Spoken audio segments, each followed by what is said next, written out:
កម្ពុជាថៃនិងចិនឯកភាពគ្នាចាត់វិធានការកាន់តែមានប្រសិទ្ធភាពលើការប្រយុទ្ធប្រឆាំងឧក្រិដ្ឋកម្មឆ្លងដែននិងការឆោបោកអនឡាញភ្នំពេញកិច្ចប្រជុំត្រីភិគីរដ្ឋមន្ត្រីការបរទេសនិងមន្ត្រីយោធាជាន់ខ្ពស់ចិនកម្ពុជានិងថៃ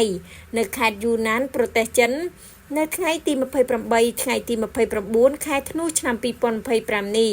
ភិគីទាំង3កម្ពុជាថៃនិងចិនបានឯកភាពគ្នាចាត់វិធានការឲ្យកាន់តែមានប្រសិទ្ធភាពដើម្បីប្រយុទ្ធប្រឆាំងឧក្រិដ្ឋកម្មឆ្លងដែនការឆបោកតាមអនឡាញឬការឆបោកតាមបច្ចេកវិទ្យាក្នុងសេចក្តីប្រកាសលទ្ធផលនៃកិច្ចប្រជុំចិនកម្ពុជាថៃនៅរុស្ស៊ីថ្ងៃទី29ខែធ្នូឆ្នាំ2025នេះបានឲ្យដឹងថាកម្ពុជានិងថៃ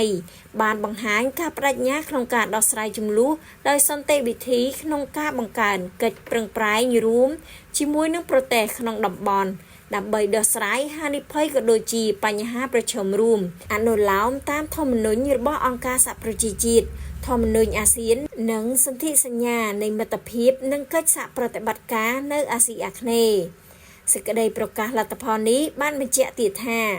ប្រទេសទាំង3ចិនកម្ពុជានិងថៃឯកភាពគ្នាចាត់វិធានការកាន់តែមានប្រសិទ្ធភាពដើម្បីប្រយុទ្ធប្រឆាំងឧក្រិដ្ឋកម្មឆ្លងដែនដូចជាការឆបោកតាមអនឡាញឬការឆបោកតាមបច្ចេកវិទ្យាដើម្បីការពារជីវិតនិងទ្រព្យសម្បត្តិរបស់ប្រជាជនក្នុងតំបន់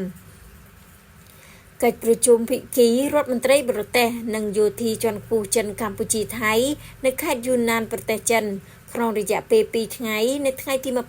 28-29ខែធ្នូឆ្នាំ2025ក្រោមការសម្របសម្រួលរបស់ភិគីចិនបន្ទាប់ពីកម្ពុជាថៃបានឯកភាពគ្នាពីបទឈប់បាញ់ជាបន្ទាន់ដោយអនុវត្តកាលពីម៉ោង12ថ្ងៃត្រង់ថ្ងៃទី27ខែធ្នូឆ្នាំ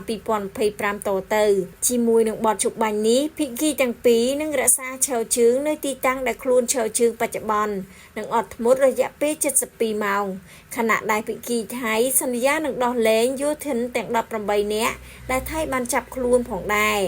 នៅក្នុងកិច្ចប្រជុំត្រីភិគីចិនស្វាគមន៍សេចក្តីថ្លែងការណ៍រួមនៃកិច្ចប្រជុំពិសេសលើកទី3គណៈកម្មាធិការព្រំដែនទូទៅហៅកាត់ថា GBC